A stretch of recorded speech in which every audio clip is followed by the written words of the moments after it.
देखिए, जो एक असंवैधानिक निर्णय स्पीकर द्वारा लिया गया है, भारतीय जनता पार्टी के दबाव में लिया गया है, भारतीय जनता पार्टी की सरकार के दबाव में लिया गया है। कल भी जैसी घटना हमारे नेता प्रतिपक्ष ने बताई, टीकाराम जूली जी ने, जब हम ये मांग कर रहे थे कि कानून मंत्री ने अपने बेटे को गलत तरीके से नियुक्ति दी है, इस पर हम विपक्ष के नेता बोलना चाहते हैं और इस पर मंत्री जवाब दें, तो स्पीकर ने कहा आप अपनी सीट पे जाइए और मैं आपको व्यवस्था दे रहा हूं। जैसे ही हम लोग सीट पे आए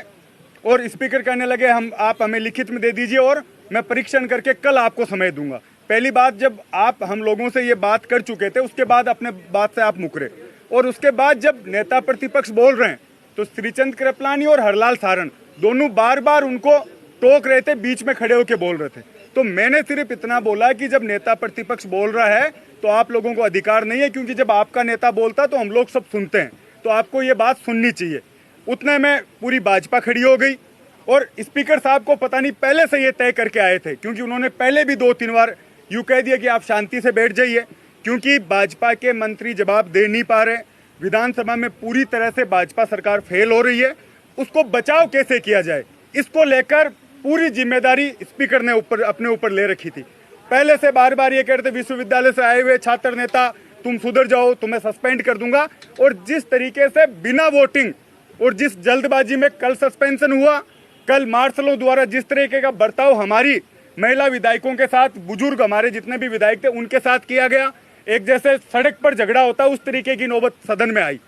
और उसके बाद गतिरोध तोड़ने की बजाय भाजपा सरकार, भाजपा के मंत्री और स्वयं स्पीकर, आज उनका बयान देखिए कि कांग्रेस ही, जब आप उस पद पर हो तो आपका ये दायित्व बनता है कि पक्ष और विपक्ष आप भाषा का उपयोग करें।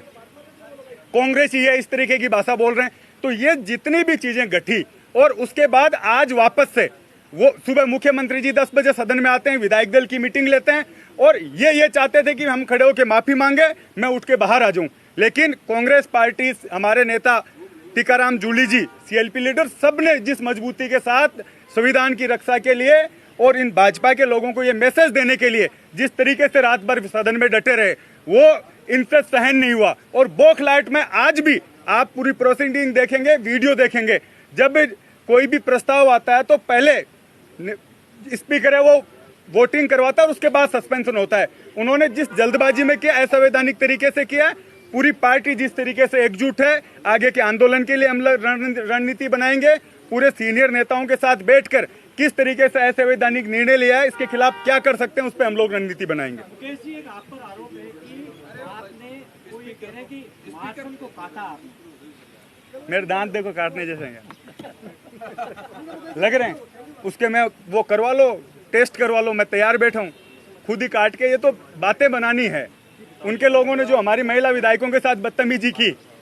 उनका कुछ नहीं है, और आज ये कह रहे हैं कि हमने उनको काटा है, तो ये सब असंवैधानिक है। मैं पुनः बहाल होने के बाद भी अपनी रणनीति, अपनी